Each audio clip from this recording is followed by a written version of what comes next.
Hey guys, thanks for joining me. And if you like what you see, please subscribe. Hello, peoples. Thanks for joining me on Sharp Ends today. I'm really close to 1,000 subscribers, so I'm going to have an announcement very soon about a giveaway that I'm doing. But if you haven't subscribed yet, please do. You might be the 1,000th subscriber. That would be great.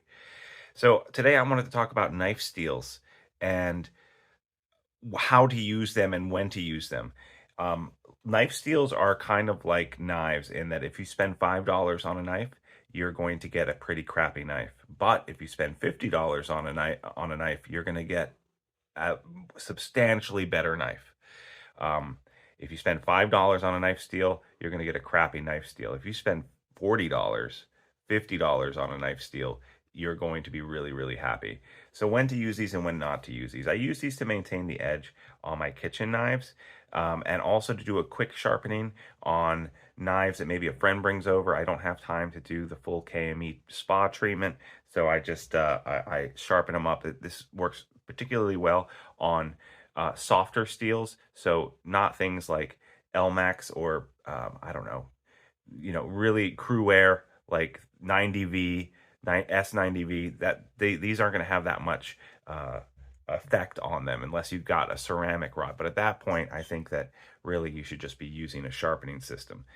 So this is a Bow River, which is one of the best deals that Spyderco has out there. I think it's just VG10. I have a link down below, and you are more than welcome. Oh, no, this is 8CR 13 MOV. So a fairly easy to sharpen steel. It's kind of soft and stuff like that. But I've been using it a lot, and as you can see, it's not sharp right now. So what I'm going to do, and I'll put this on fast forward, but this is a diamond steel. I'm going to very lightly run this over it. I'm not pushing down. This is coated in a lot of micro diamonds, and this is linked down below too. It's on sale right now on Amazon for $40. I got the fine, not the extra fine, and not the ceramic. I got just the fine one. You don't want to push down because you will scrape the diamonds off. So all you want to do is very lightly hold it at an angle that is the same as the bevel of the edge. So not flat, just up until you're about the same level, and then you're holding it there. And I'm going to do that about 20 times on one side, 20 times on the other side, and then I'm going to go to 12 on each side, and then I'm going to go 10, 8, 6, 5, 4, 3, 2, 1 on each side, going back and forth, okay? So I'm going to speed up the film as I do this.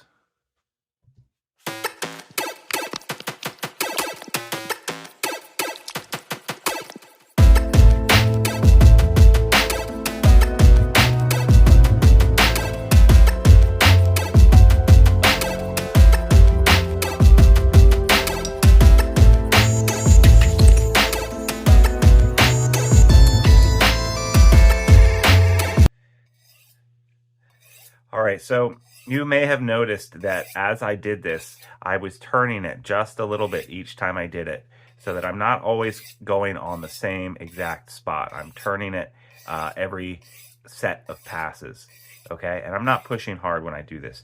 The reason why this is so long and it's 12 inches is because when you're using a kitchen knife that's an 8-inch kitchen knife to do this on, you need a lot of room to do this with.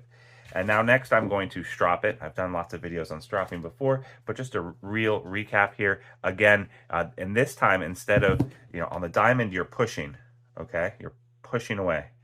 On the diamond steel, you're dragging behind, or on the leather strop, you're dragging behind. This is the rough side of the leather. This is the smooth side. On this side, I have 9 micron gunny juice, and on the other side, this is 0.5, and on this side, I have 0.5 micron. So again, I'm going to do the same thing, except for this time with this, I'm going to go, I'll probably start at 15 on each side, and then I'll do like 12, 10. It doesn't really matter the number. Different people do different things, and it's really about the different amount of wear. Again, not flat, but just up, and then the burrs are going to go across it. And right now you can see on the edge that it looks a little rough. It's not polished. But after I'm done with the stropping, it will look a little bit more polished, okay? All right, so we're gonna go to fast mode again.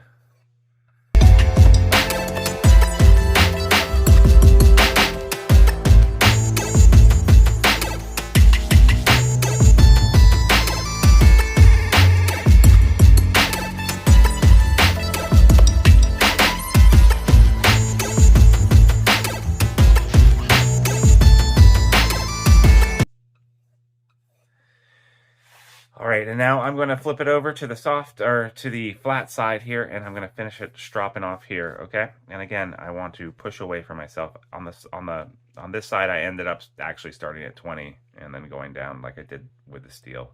So anyway.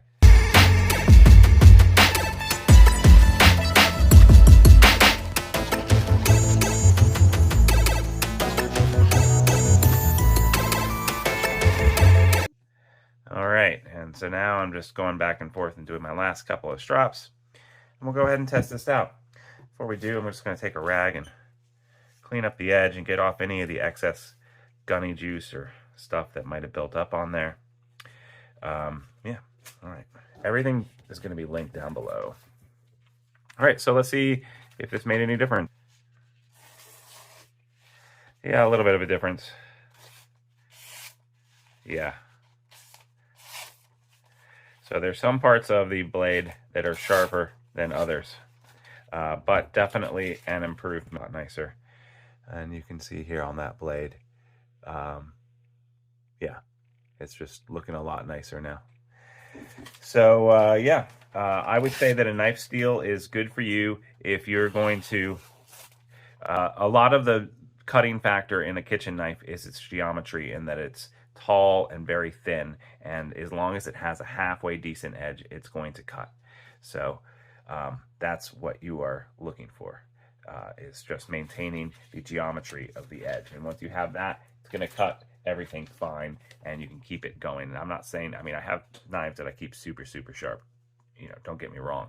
But as far as, you know, just getting something up to par, this knife steel is the way to go. So check it out. Thanks so much, and I'll see you next time on Sharp Ends. And don't forget to become a Patreon member if you would like to support this content. I really appreciate it. And thank you to all of my Patreon supporters. Your giveaway is coming up soon. All right, bye-bye now. See you next time. Bye-bye.